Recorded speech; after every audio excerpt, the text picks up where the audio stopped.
welcome back to Data Center News Asia. Welcome back to my humble abode, James. Yeah, great to be back. You've got two dogs now. Yeah, exactly. I know Both you're a big look dog the fan. exact. They look the exact same. Yeah, They're not barking, which is nice. Yeah, they're sort of growing out of the barking. The defecating all over the place is still part of the puppy Yeah, experience. you can smell it as you walk in. Well, you're a father of three. This shouldn't be a shock to you. No, it's not. Anyway, we've 12 All right. stories. Yes, we've got 12 stories. Okay, let's start off with the one that everyone's been chitter-chattering about. OpenAI have plans to bring Stargate to India. Yeah, 1 gigawatt of IT planned apparently. Yeah, so we were sort of speculating. I think a lot of people had lots drawn. This was since the global switch and air trunk discussions. Would it be Johor? Would it be Tokyo or Osaka? Would it be Melbourne? But I guess Mumbai is the place where you have the most what do you call power elasticity and available Well, it energy. didn't actually say Mumbai, did it? It hasn't said Mumbai, sorry, India in general. So whether it's Maharashtra or whether it's a different, there's lots of big. Yeah, like Google have gone outside of the established clusters. They announced something recently, so who knows where it could be. Yeah, I've been having some conversations in India this week, and the word spreading around is that they will be, in addition to the partners of the Stargate project, which are MGX, Oracle, SoftBank, OpenAI, they will be working with local partners on the ground, potentially Asia-based co-location operators. So opportunity for someone or some people maybe. Yeah, well, it was. I think we reported a couple of months ago that Jason Kwan was in town, and I think his LinkedIn must be broken because I did reach out and he didn't respond to me. But yeah, well. Yeah, anyway, looks like that is more concrete, and it looks like Sam Altman will be in India imminently, or it says he's got a planned trip. It didn't say imminently necessarily, but he will be there. Fantastic. I can't wait for his charisma to light up the airwaves there. Speaking of almost gigawatt scale projects, NEXTDC are looking for a partner for their 800. I thought I read this wrong when you said this article to me. 850 megawatts. Quite out of character for Sydney. This is not a single project, though. This is just a step up from their current pipeline, or? No, it's two projects they've announced, S4 and S7. So S4 was announced a number of years ago, 300 megawatt campus out in Western Sydney.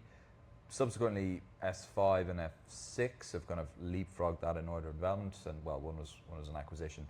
And then S7 is another campus that they announced also in Western Sydney as well. So these are, yeah, I suppose, breaking to a degree with their existing portfolio and certainly in scale. But yeah, they're inviting third parties or private capital, third party capital to come in and help them with this. I understand this was all announced on the earnings call, so you can listen to it there. But so for those who are not as familiar with the Australian market, NEXTDC is probably the first, or I think definitely the first Asia-based or APAC platform to have IPO'd, and this was way back in like what, 2012? No, I don't think 10, 12. it was a while ago. It's quite a while ago. They IPO'd quite a long time before Bridge Chin Data, and since then, one of the challenges they've had to deal with is the vast amount of capital required to do these big expansions, and private capital has been the way to do this, and we've seen people like Digital Realty partnering with Blackstone in other locations in America. So this is seems to be mirroring that approach. Equinix, of course, with PGIM and other partners. Yeah, it's relatively common, yeah. So yeah, this seems to be a similar approach from NEXTDC to get into these sort of mega scale campuses. Yeah, so they're looking for 10 billion, well, just shy of 10 billion USD to build out this 850 megawatts. This was part of their quarterly or annual report, their public disclosure, shall we say. Basically all good news, 6% increase in revenue, record order book for the year, kicking off development of the Tokyo site end of this year. And mention a couple of other countries where development is happening, which we've probably touched on in previous episodes. So yeah, lots of good news there. Absolutely. I've got the order wrong for the next story. Yeah, so we're going to go to AWS now. So two big AWS stories. Again, a project we talked about probably initially, maybe 6 months ago. But their project in Ulsan with SK Group has had the groundbreaking ceremony.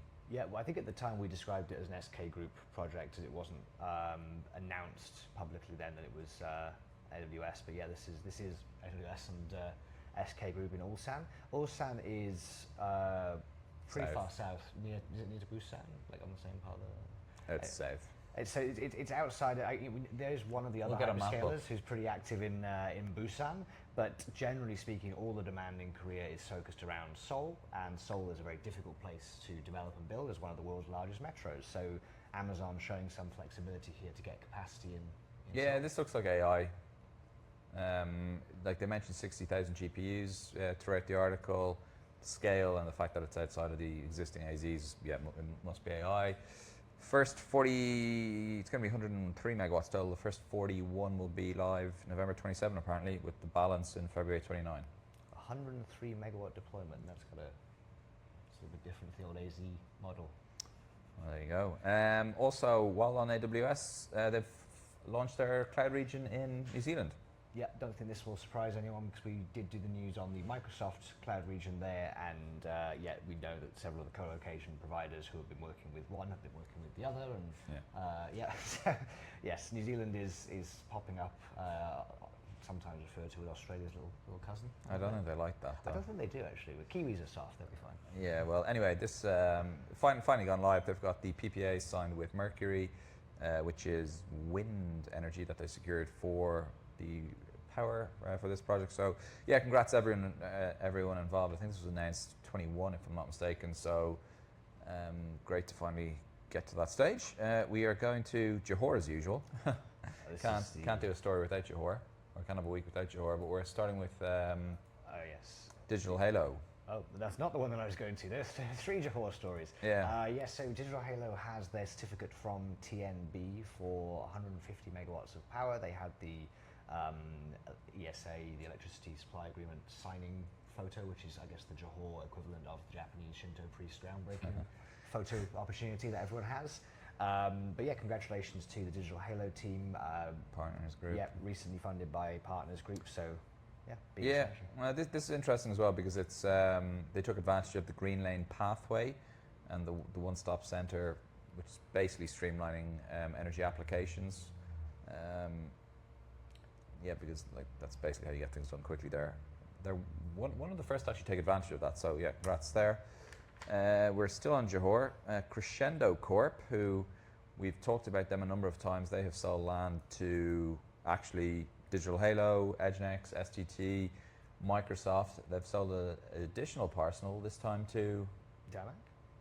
No, the additional parcel. Oh, I didn't see who the additional parcel was. Megaspeed. Oh, Megaspeed, of course. The well-known entity Megaspeed, which is a Singapore-headquartered company, and that's about all that was readily available on Google about these guys. Yeah, there's a question for Vivian. I'm not too actually up to speed on Megaspeed. Like, we've definitely come across them in some sense, but... Describe themselves as a cloud company offering access to NVIDIA GPUs. Yeah, so it's probably a Chinese company running AI stuff. It says clearly it's Singapore-headquartered. I mean, who am I to question that? Anyway. Vantage, this is also, I guess, kind of a Johor story. So Vantage are considering, or at least there's some press release now on Bloomberg, around Yondr being rolled into Vantage. So they're both... I think this is just the Malaysia site. Yes, sorry, I won't speculate on the future of Yondr and the Japan venture, but the Malaysia site for Yondr, which is obviously their most progressed and their most active piece of business, is looking to be rolled into the Digital Bridge-backed Vantage. So it should be a streamlined from a money sources perspective anyway. Obviously these mergers always have more to them than that. Yeah, so they're both obviously Digital Bridge. Yondr were acquired by them in 2024, and I think the speculation, or what most people thought, was that it would be immediately absorbed into Vantage, which hasn't happened, and seemingly I don't think will actually happen in some markets maybe, but this looks like it could be. I actually didn't see any comments from Jeremy or the Yondr team on this. It was it's all speculation. It's speculation.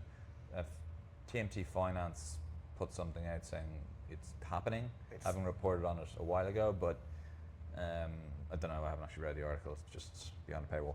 Anyway. Moving on to Digital Edge, congrats, they've broken ground on their 100 megawatt Thailand Chonburi site.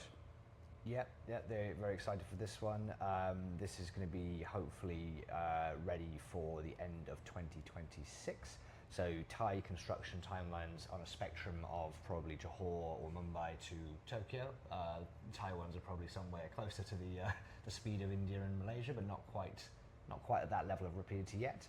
But 100 megawatts is this is the project that they're doing with the Thai power giant BGRIM. BGRIM, yeah. So BGRIM have got significant, I think, significant or green energy portfolio, I should say, and so the site's going to be powered or have PPAs attached to it, provided by these BGRIM guys.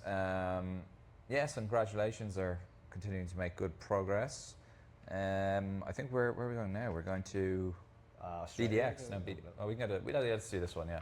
Yeah, so Firmus have got the go-ahead for their AI project in Tasmania, 90 megawatts in Tasmania, which is surely at least 90 times the Tasmanian market as it stands. Yeah, it's an interesting one. Like, again, we've reported on Firmus a couple of times.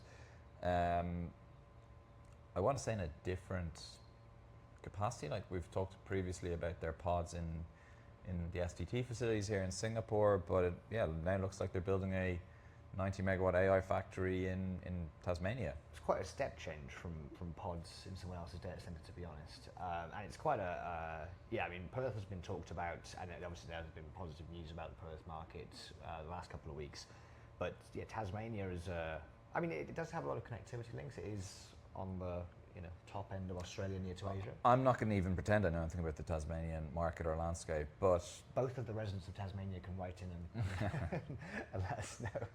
Well, Bruce Moore, fan of the show, is Tasmanian, or from Tasmania originally. That's the only person I know from Tasmania. BDX, this is an interesting one. Yes, so they have inked a supply agreement with Hexa Renewables. BDX is obviously backed by I2 Capital as their investor, and Hexa Renewables, although there's a few different Hexa names around Asia, but they are the renewable business of I2 Capital too. So not dissimilar to what Stonepeak did with Digital Edge last year, but this appears to be a way to provide power from Hexa's assets in Malaysia to BDX's investments across Southeast Asia, and potentially to help them get a leg up in the Singapore Green Plan kind of discussions on CFA. Yeah, like the support Singapore's Green Plan was mentioned several times in the article.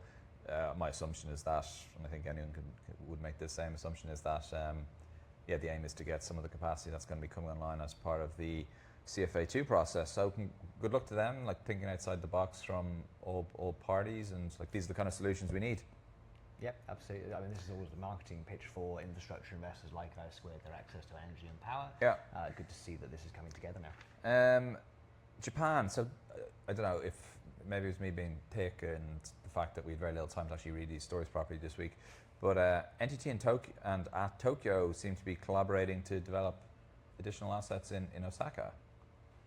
Yeah, I don't know. You don't even have the story open. No, I don't. I know at Tokyo don't have anything in Osaka. That's NTT incorrect. They have actually have quite a few. 3. Oh, well, there you go. See, lucky this is at the end of this news, so no one's watching by now anyway. Yeah, they have 3. But yeah, like at Tokyo, again, outside of Tokyo, may not be as well known, but I think we report them as having the largest amount of live capacity as of today in Tokyo. One of their really big one in the circle. Yeah, they're one of which sits on like really important infrastructure in Tokyo.